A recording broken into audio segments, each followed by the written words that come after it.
Missouri. I'm tracking these showers and thunderstorms as they head out of the area. We're going to look ahead to the rest of a rainy week. This year's SEC football season is hanging in the balance. And you have both Emily and I back tonight. She joins us live from the Columbia School Board meeting. Yeah, that's right, Jim. I'll have the latest on what families can expect this upcoming school year. This is KOMU 8 News at 6. Coverage you can count on. KOMU 8 News starts now. Here's what's happening right now. Our First Alert weather team was very busy this afternoon. Good evening, everyone. I'm Jim Rick. Thanks for joining us. Behind me is video our reporter shot when the intense downpour began. A lot of rain moving across mid-Missouri. And Kenton, what's the latest now in this storm?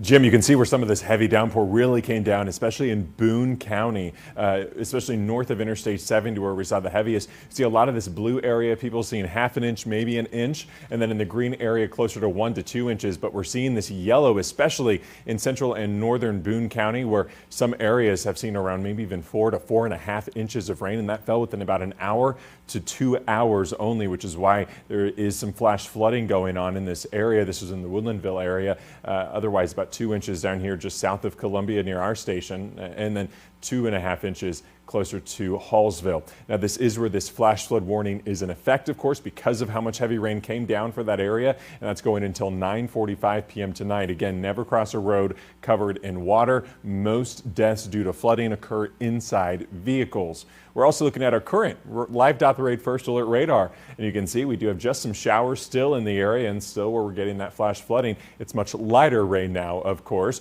but as I put the loop on this, you can see a lot of our heavy rain down to the south now. And this is really the only last storm that we're seeing. No hail with this, though, as it gets into Vienna, but you are going to have some heavy downpours and some cloud-to-ground lightning. Maybe another brief storm this evening, but otherwise it'll be drier overnight. Tracking the rest of the forecast coming up. Okay, Kenton, thank you very much. Developing in Columbia tonight, what school will look like this fall. The school board is meeting at this hour and plans to make a decision. KOMU 8's Emily Spain joins us live from that meeting. And Emily, you talked to the superintendent earlier today about what the district is recommending.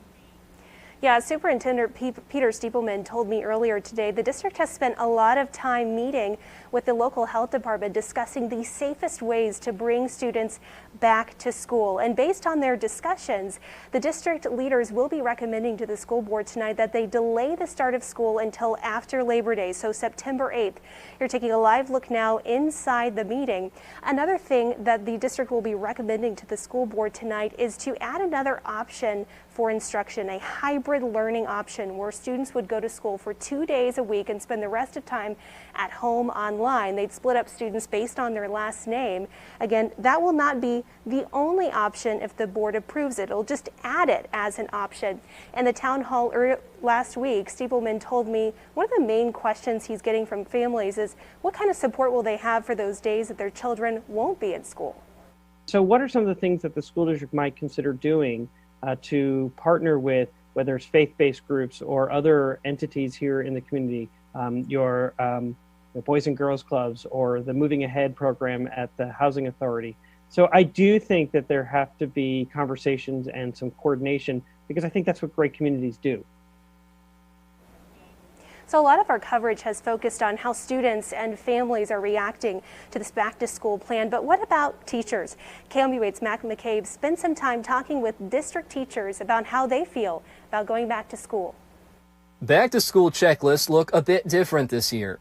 For teachers, the list now includes preparing a final will and testament. We have had conversations, my husband and I, about end-of-life things. To go back to work, get your pens, get your pencils, make sure you have a mask, and make sure your will is in order. It's kind of a strange thing to recommend. The recommendation was a part of a recently released list of suggestions from the Teachers Union for a safe return. The school board will vote on those suggestions tonight. Yet many teachers are making last-minute decisions on if they will break their contracts. Dr. Patricia Brown is a Derby Ridge Elementary special education teacher. She plans to return to the classroom but has serious concerns. I'm not one who's going to break my contract because honestly, I can't afford to break my contract. But for those who do, good on you. Like, do what's best for you and your family, because the realization is they'll find a new teacher the day of your funeral. Your kids won't find a new mom or a new dad. Well, It's kind of deeply emotional, and you might The have local caught- teacher union's leadership says, as grim as it may be, the prospect of death weighs heavily on the minds of teachers. If you look statistically, I get that some people want to say that students are safer, but I want to believe it would really take a toll on a student's emotional well-being if their teacher died. In Columbia, Matt McCabe, KOMU 8 News. Another big concern for folks is access to internet for online learning for families that might not have access to the internet. And the superintendent told me today that the Boone County Commission plans to spend CARES Act funding to purchase 1,300 hotspots for families in the county. Again, this meeting started about a half hour ago. No votes just yet, still deep into the discussion. The exact model of instruction, whether that's in-person, hybrid, all virtual, that will not be decided until closer to the start date of school. Jim, back to you. Okay, Emily, thank you very much. Let's take a look at the newest COVID-19 numbers.